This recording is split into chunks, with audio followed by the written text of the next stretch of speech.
back to the Sewcial Hour podcast, a podcast for sewists by sewists. I'm your host, Bethany. And I'm your host, Audra, and we are talking about something that's coming up really quick, and that is holiday sewing.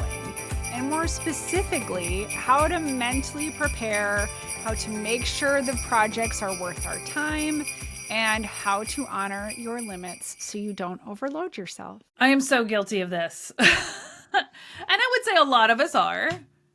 So I think it's good that we talk about it. We all need those reminders. It's not like rocket science over here with this topic, but it is the reminders we need going into a busy season. Whether we think it's going to be busy or not, it always ends up being more than we thought it would be.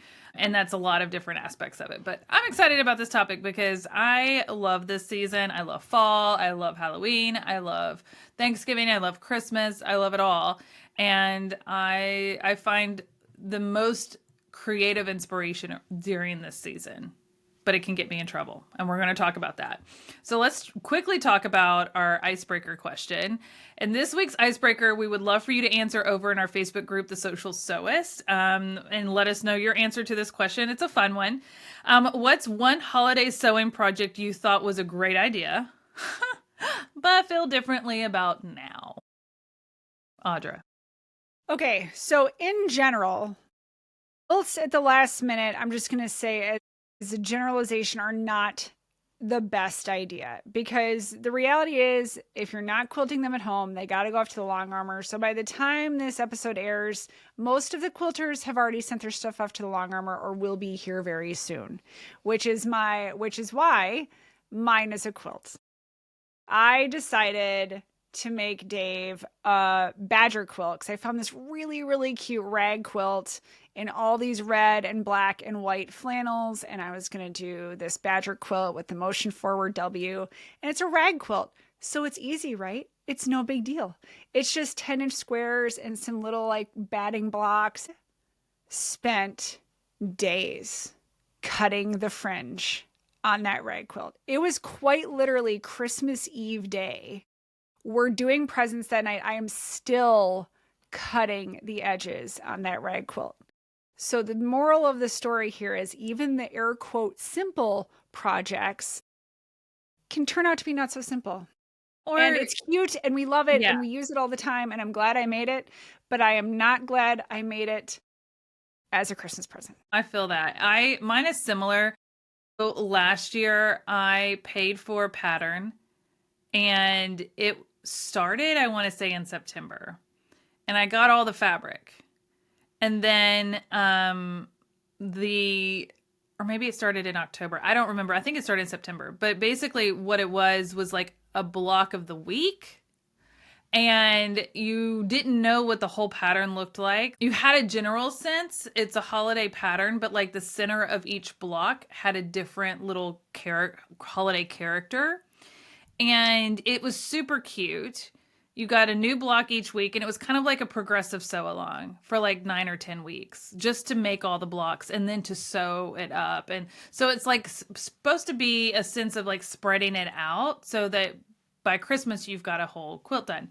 That's great in theory, but for me, I learned this about myself. I'm not someone that can drag a project out that long. Like I have to sit down and do it from start to finish as much as possible. And if I don't finish it, it's probably never going to get done. Kind of back to like our conversation about like whips with Barushka. Like it served its purpose and I can walk away from it. So still to this day, because I thought I don't want to cut out these blocks one at a time. I want to cut them all out at once so then I can sit down and just sew them all at once. And I never did. I still have all the fabric. I still have the pattern, still have all the blocks, and never cut any of it. Because by the time they got through all the blocks, it was so close to holiday season and I was so busy that I just never got around to it. And that was kind of a bummer, but it was really cute. But I doubt I'll ever go back and make it. In theory, I thought this was smart. Hindsight, I learned a lot as to why it's not the right fit for me, but it is for a lot of people, and a lot of people made it, and it turned out super cute. I don't enjoy the cutting of quilt pieces, right? So if I'm going to do it, I want to just do it all at once. I don't want to cut 1 or 2 little squares at a time to make one block. I'm just going to do it all at once. Which I cut all my fabric ahead of time. I cut everything. I know. Yeah. And you couldn't really do that with this because you didn't know what it was until like the frame of the blocks were all the same, but like you didn't know what was going to be the center. Hindsight, wish I had it, like it would have been super cute and I picked out the cutest fabric, but now I can save that fabric for other holiday projects I want to do. So it's not a total loss, but it's like I spent the money on a pattern that I'll probably never make. That's okay. Well, Never say never. never say never. We would love to hear your answer to the icebreaker question. Remind us, and we can post photos of our finished and unfinished projects in the Facebook group as well, so you Yeah. guys can see our wish we wouldn't have done it over the holidays projects. Uh-huh. And we're going to dive into holiday sewing and how to mentally prepare for it. And this includes like now through fall and Christmas, not just Christmas, because there's a lot of people that tackle like Halloween projects, especially if you're making costumes for kids or yourself.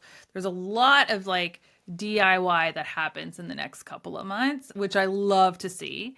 But like prioritizing, and I think when Audra was saying about her icebreaker question and answer with the quilt, she's like, it seems like an easy quilt, but like it took longer than she anticipated. And part of that, and maybe you can answer this too, but I find that like we say like, oh, this is a simple quilt, I can do this in a few days, right? Like a scrappy quilt.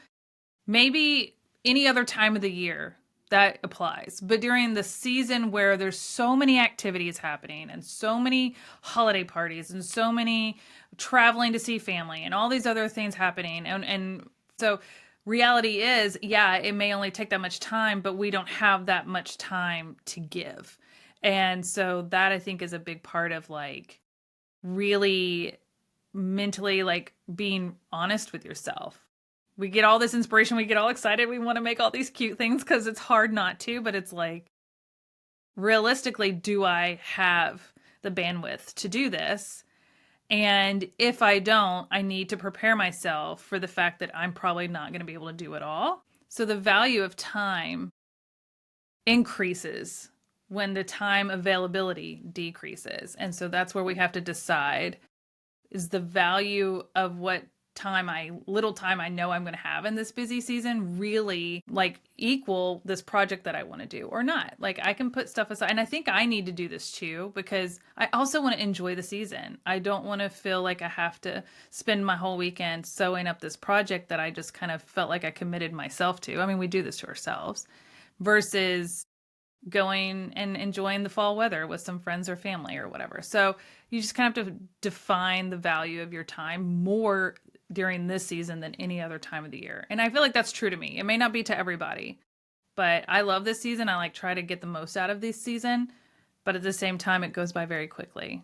And I don't want to spend it all in my sewing room making projects that nobody's probably ever going to see but me. I think we as makers, I think people think that this is when they're going to get all this cute stuff from us, whether it's home deck or whether it's gifts or whatever. So we have this almost internal keeping up with the Joneses, whether it's our creative peers making cute stuff or expectations we think our family has. And also it is like peak sick time because it's winter weather, it's being around bigger groups of people. And so Traveling, we yeah. overcommit ourselves to making all the fun things and back ourselves into a creative corner. And then all of a sudden, like you get the flu. That's not so great. I never tell someone I'm making them something because that locks it in. Never. I would never tell I'm making someone them I'm anything, making them ever. something. If I get to, great. If I don't, I can hop to the store and get you a little goodie. I can always make it later and give it to you later. But I never commit to making something for other people. I think my fiance is still waiting for Christmas pajamas from 2 years ago that I just never got around to. So I never commit to it verbally. I will to myself, and I hold myself to like a goal. But I also have learned over the years to give myself some grace that I'm not going to be able to get it all done. And if I'm not excited about it, then I don't have to do it. It's totally okay to opt out. Mhm. And it's much easier to opt out if no one knows about it than you. And it's a much more fun surprise when it does happen and then you gift it and they didn't know that you were going to be doing something like that. Like last year I made a quilt for my nephew and I gave it to him at Christmas. And that was like I had time, so I was able to squeeze it in and I was so excited about it, but I did not hold myself to an expectation to get it done by Christmas. It wasn't a Christmas themed quilt. It was just a cute little kid's farm animal quilt. But I did make him like Christmas pajamas last year with embroidery on it and had those done for him, which I'll probably have to do twice this year for his soon to be little sister. But yeah, I feel like there's certain seasonal things, but if I didn't get it done, I didn't get it done.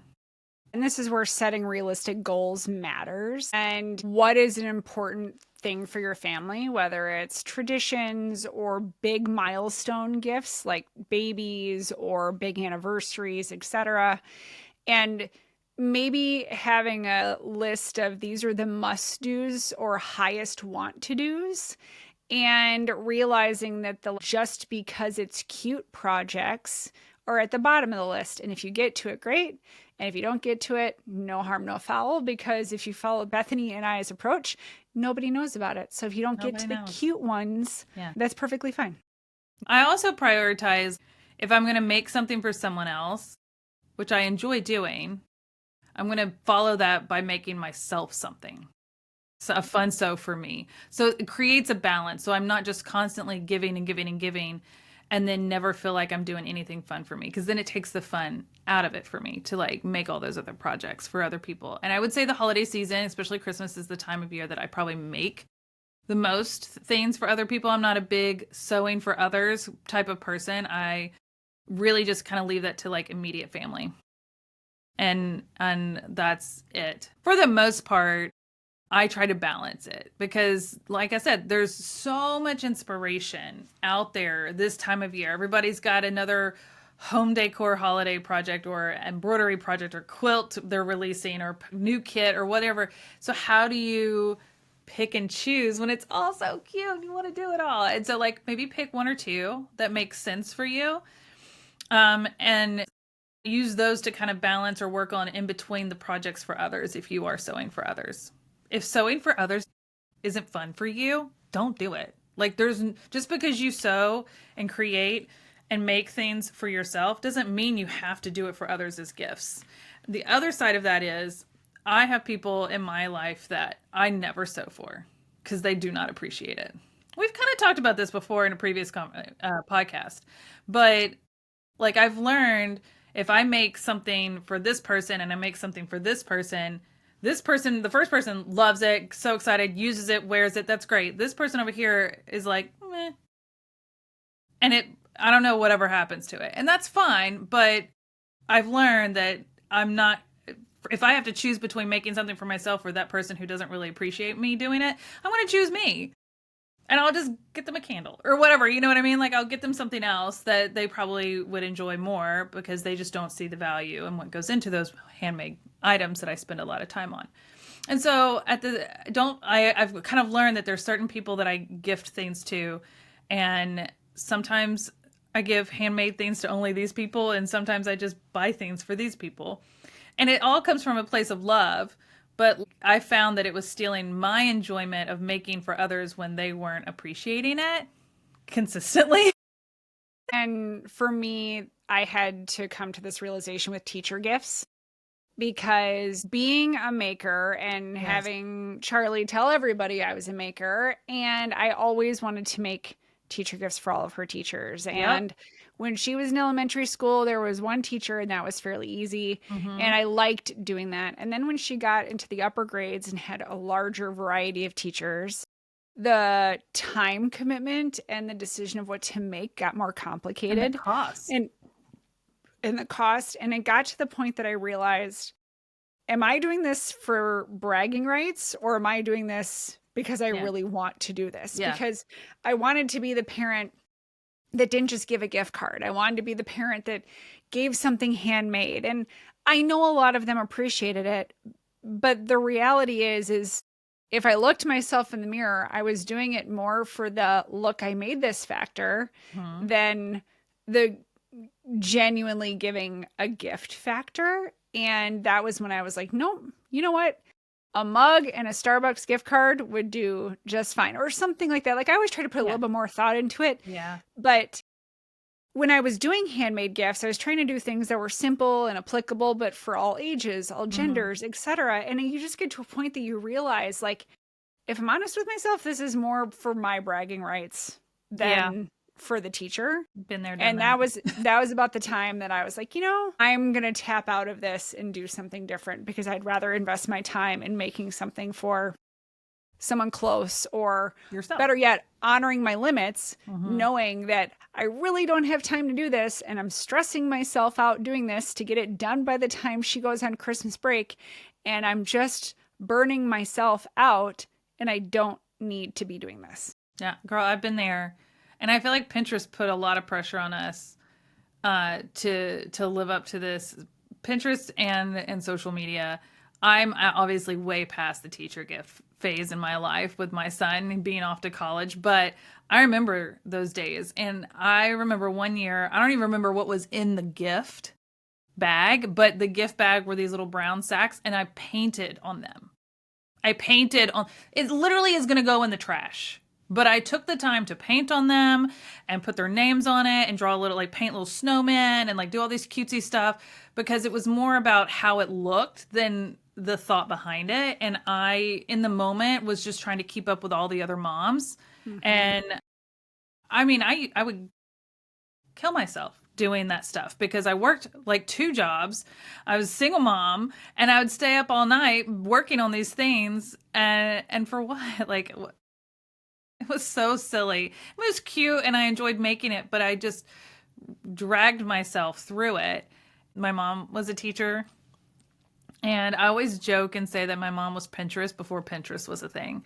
She's like the ultimate party planner. She's the ultimate themes and decor, and she makes it all herself, and she's so creative, and it just is so stunning, the stuff that she's done. It just came truly from her, and she enjoyed doing it. But so growing up with that, and what she did for my teachers, even though she was a teacher, right? I felt like I had to do that for my son. And I finally got to the point where I was like, you're in middle school and you have 10 teachers. I don't even know all their names. So we're done.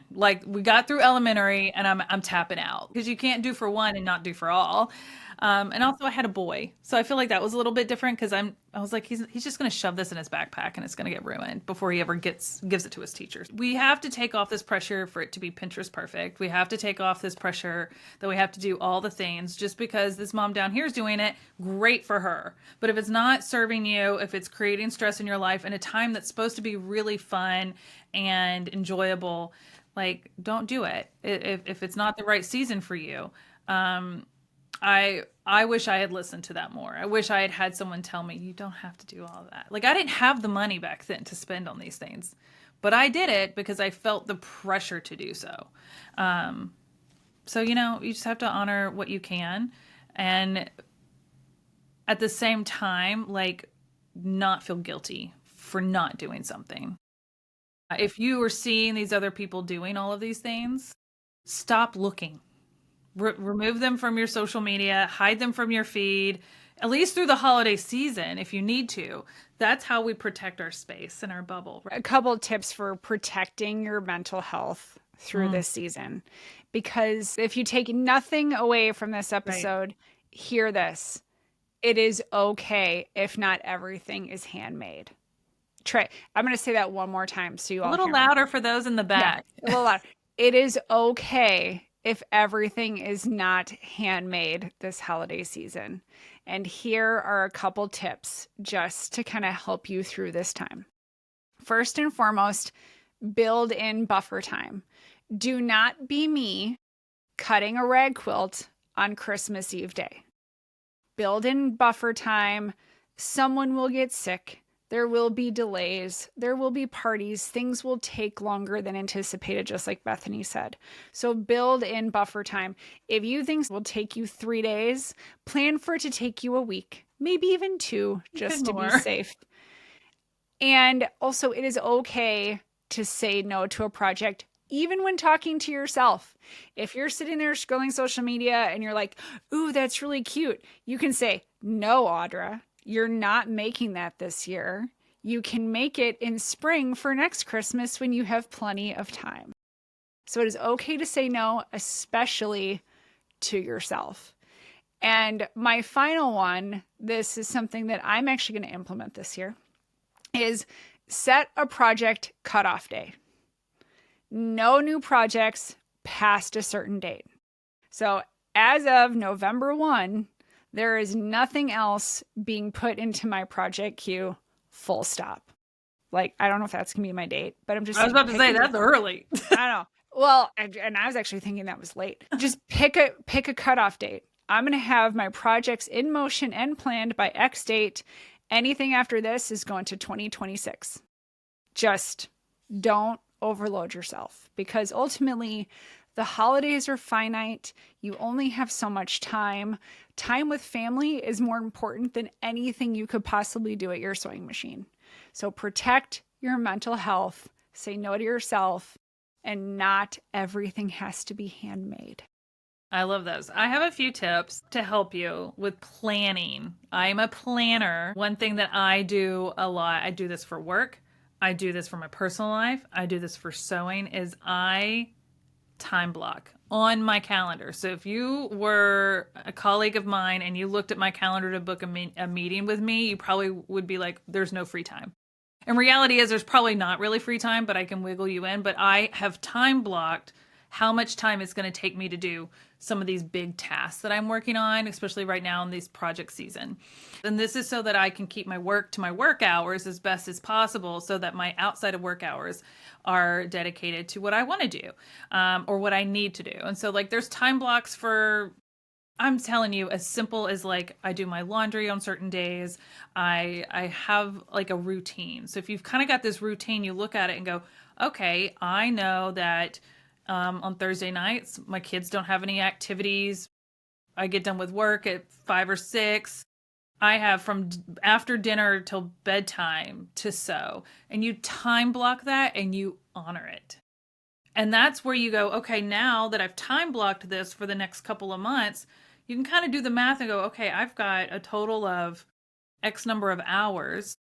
How many projects can I really do in that amount of time? I'm going to have to spread this out. This is our busy season. So for me, time blocking is going to help you set realistic expectations of what you can accomplish. And then when you start looking at the projects you want to do, find ways to make them easier. Like if you really want to do a Christmas quilt, maybe you invest in a Christmas quilt kit. All the fabric's picked out for you. The pattern is there for you. You just have to make it. So like everything comes in a kit. And if you're watching on YouTube, you see me pointing to a kit behind me. If you're on listening and not watching, I've got 2 different sew-along kits I'm doing with Caterpillar sitting on the shelf behind me. But like those kind of things can be great to get you in the mood to make something. Maybe you want to make a table runner like this other one, and you want to do something like that, but having it all in a kit makes it a little easier to get started faster. So things like that can be helpful. And then just remember like to take care of yourself. This is when we start to get to more of like that indoor season. So making sure you're getting your steps in as best you can, hydrating, getting up and moving around, stretching really well. Even with the most comfortable sewing seat in the world, like you need to get up and move. Taking breaks, even if it's just to like get in your car and drive around the neighborhood for a minute just to get out of the house. Like I work from home, like I have to like get out of the house from time to time. It's just to give you a break, and then you can come back with like fresh energy. So eat, drink, stay hydrated, get plenty of sleep. Don't feel like you have to burn the midnight oil. We're all guilty of it from time to time. Maybe not Audra, but I am. She's not a night owl, but I am. Those are some of my tips. The first one you need to start with, and you need to start now, okay, is blocking your time on your calendar. And if you are with your family, your spouse, your kids, let them know. Like, this is in order to make these things that I want to make for my family or for myself or for gifts, you all to also respect my sewing time. So every Tuesday and Thursday, that's my sewing time after dinner. You guys are doing the dishes. you're putting the kids to bed, and these are my 2 days of dedicated, uninterrupted sewing time. Communicate that with them. Let them know. Find that routine. So whatever works for your season of life, figure it out, make it work. But if they're aware of that you need that dedicated time, then they know that when you're not sewing, you're dedicated to time with them or whatever else you're doing. And it creates a level of expectation that you're more likely to honor and get that you need. So that would be my tips. To piggyback on that before we roll into our Stitch and Share segment is two other things. One, are there handmade projects that you can do together with your kids or with your family so you don't have to necessarily isolate yourself during this season? Is there something you want to make for grandma and grandpa that you as a family can all do together that the kids can feel like they contributed to? So when you're opening those presents, it's truly a family affair. It's not just you putting yourself into your sewing room for hours to make this. Like, maybe think outside the box if there's ways you guys can all do it together, and check two boxes of family time plus a handmade gift. And also have a plan B. Hypothetically, say you're sewing along one day and it's going great, and your machine seizes and something happens. And it's 3 weeks or a month to fix your machine, and you don't have access to another one. Chances are we all do, but saying we don't, what's the plan B? And just have a mental backup plan. Because here's the thing, if all things go to pot, you can always push it to next year. So what's the plan B? And just kind of have that thought process going, because stuff happens, right? Or you're ironing and something happens and stains it, or whatever. Have a plan B before you go in, so you don't add to your holiday stress by wondering what you're going to do now. This is supposed to stay fun.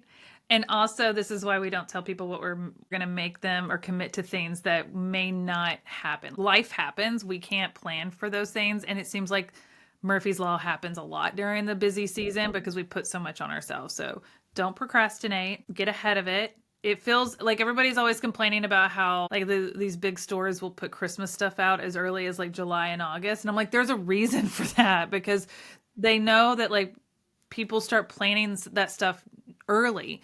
That's why you see the seasonal fabrics, the Christmas fabrics out as early as July, because it'll sell out, right? So plan ahead. These kits that we're doing with Caterpillar, they're Riley Blake sew-along kits. We ordered those over the summer, right when they came out, and they were sold out very quickly. So we only have so many, and I'm so excited to do these because one is this little table runner that I'm pointing to. We're doing that sew-along in October. We're doing a Christmas sew-along in October. And then the bigger one, we're doing the sew-along in November. And so you'll be able to finish both of those before Christmas. So again, this is another way for you to, or you can buy them as gifts for people. You don't even have to sew along with us. They can always watch the replay later. But there's so many things that we could be doing. I think at the end of the day, this is just a positive reminder to take a moment and ask yourself a couple of things, right? Does this bring me joy? Do I really realistically have the time to do this? What is my plan B if it doesn't get done? Maybe put a note on your mirror in your bathroom or in your sewing room or somewhere, it's okay if I don't finish. It's okay. We need to remind ourselves that. We are our own worst enemy of putting these unrealistic expectations on ourselves that no one else has. And it creates stress in a season that's supposed to be really all about not being stressed, having fun, spending time with friends and family, joy and loving and giving and all of thankfulness. And we have so many fun things that we can do, right? Year round. So why do we put all this pressure on ourselves in this season? And if looking at what other people are doing and thinking that they're doing all of these things all at once, and how are they able to do all of these things on social media and get all this? They probably started those projects months ago and they're just now posting about it. So don't do that comparison to what you see on social media. We've had this conversation in a previous episode called the comparison trap, where people compare each other, what their other people are doing to what they're doing. And it's a highlight reel. It is. It's a highlight reel. They could be crying in the They could corner be in of the their fetal sewing position over room, here. but they're posting about how great everything looks. So just Yeah, remember, social media is a highlight reel. it is. It is. I And would, if someone actually posted a photo of themselves crying in the corner of the yeah, reality of the situation. yeah, yeah. Or how, like, the truth of, like, here's my finished project, but I just spent 3 hours seam ripping all of this, right? Because that is reality. And oh, I started this project 2 months ago and I'm just now sharing it. Like, they don't show that. And that's fine. I get it. But don't use that as your comparison to feel like you're not doing enough, because you're doing enough for you and only you can define that and only you have to answer to it. So respect yourself and honor yourself, respect your time, and prioritize things that really matter. And honestly, family comes first. Your health comes first. Your mental health comes first. Your joy of sewing comes first over making anything for anybody else. Because what I don't want to see is anyone push through, fight through this holiday season, and come New Year, they're defeated, they're depleted, and they've lost their enjoyment of this craft, because that should never be the case. So respect yourself. All right. What are you making, Bethany? What am I working on right now? I brought a show and tell. Did you set her up? Look at my little Oh, that's ghostie. adorable. Isn't she cute? She's adorable. It's This a is little like ghost. they're little girly ghosts, and they all have hair bows. And so this was my selfish sew. And I say selfish sew in the sense of, like, I don't ever really sew for fun for myself, because I work in the industry and I do like all these big sew alongs and everything. So those take precedence. But when I can honor my time, as we've been talking about, I have 10 million other projects I could have finished or started that I've already purchased. But, like, this was something that was an impulse. My friend was working on this. She sent me one block, and I was like, I've always wanted to make one of these quilts with the little ghosts. And it just, I was like, I'm doing it. I'm doing it. It's a lot of pieces. It's traditionally pieced, but there's 16 of these little girly ghosts that make up this quilt. There's like 8 different colors that I chose. So there's 2 ghosts in each color, but then the bows are different on each of them. And they're like mix and match. So it's really going to be cute. I can't wait to get it all done. When we recorded this, I was in the phase of building all of these blocks, but it's been a lot of fun, and I can't wait to see it finished. And hopefully by the time this airs, it is done. But yeah, this was my little, what I'm working on right now. I'll hold it up. She's so cute. She is adorable. And she She's needs 15 absolutely more adorable. friends. She needs 15 more friends. They're already cut out, and like all these little sections are pieced. It's just putting all the sections together. So I'm doing it all at once. This goes back to what I was saying with, like, doing one block at a time. I can't. I cut it all out at once. I did step 1 16 times. I did step 2 16 times. But for me, I find that more efficient because I can, like, chain piece and just knock I it love all chain out. piecing. I am Yeah. like the queen. And then I can plan my colors, and I don't have to mess up along the way. So yeah, it actually, this is kind of goes back to our conversation we had with Varushka recently, where she's like, with traditional quilting, you spend 9 months cutting, 10 months sewing, and then at the very end, the last day, all the blocks like just come together, and that's literally the experience I'm having. So it was kind of funny. We had just talked about that, but I really am liking it, and already thinking about, like, how I'm going to quilt it. Like, so we'll see. Stay tuned. What are you working on right now? I'm also working on a quilt. It was something I started in spring. I have show and tell too. It was something I started in spring and had it halfway done and then stashed it away, and I'm bringing it back out to finish it. But it's this quilt, and I've been dying to make a monochromatic quilt. So this is like pretty much, it's an upcycled quilt. So I'm doing it super, super simple, because if you can see, for those of you watching, these are all chenille coverlets that are cut up and upcycled. Oh. And I'm piecing it together with other colors. Like this piece right here is one of Charlie's old choir skirts. I've got some old muslin. I've got some old scraps. It's all So neutrals, like but I love the all texture. neutrals. I'm doing all monochromatic because I'm kind of letting the texture shine. So Yeah.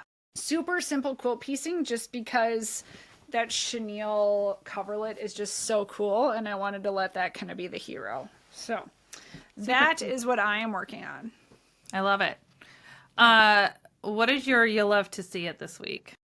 The day this comes out, it is our editor's birthday. Our editor being your husband. My wonderful husband. It is his birthday. So my you love to see it is a happy birthday to Dave. Happy birthday. Happy birthday from all your listeners. Yes. Everybody go wish him happy birthday either in the comments on YouTube or over on the Sewcial Sewist for this episode. We would not be able to put out this podcast if it wasn't for his help and support and all that he does behind the scenes. And so big thank you to him and a big happy birthday. What's your love? You love to see it.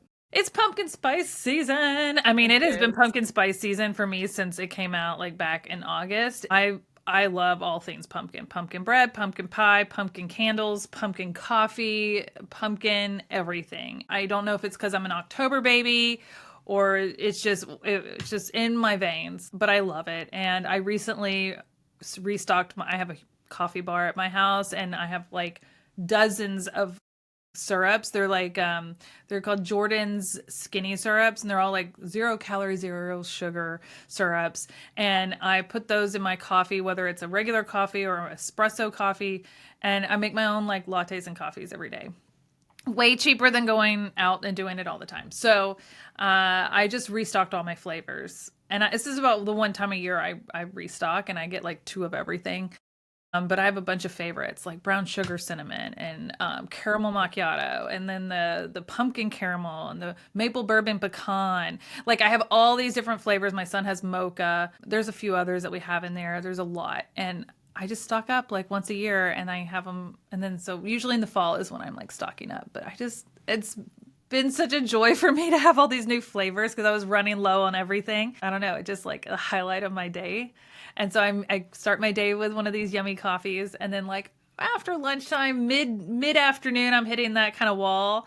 And now that it's getting cooler weather, I'll maybe make a second one in the afternoon. Those little things just bring me so much joy. You got to have it. Next week, we are talking about sewing with kids. And it is so rewarding. And there are just definitely some things to be aware of when sewing with kids. Probably actually more for yourself than for them. And we're going to dive into those. I can't wait. Thank you guys for listening. We have a lot of new listeners here recently. Our podcast has been growing a lot and we're really grateful for all of you. If you're not already following us on either Facebook or Instagram, please go follow us there. If you have not joined our private Facebook group called the Sewcial Sewist, we would love for you to join us over there. That's where the conversation continues. If you do watch on YouTube, please go subscribe if you haven't yet so you never miss it over there.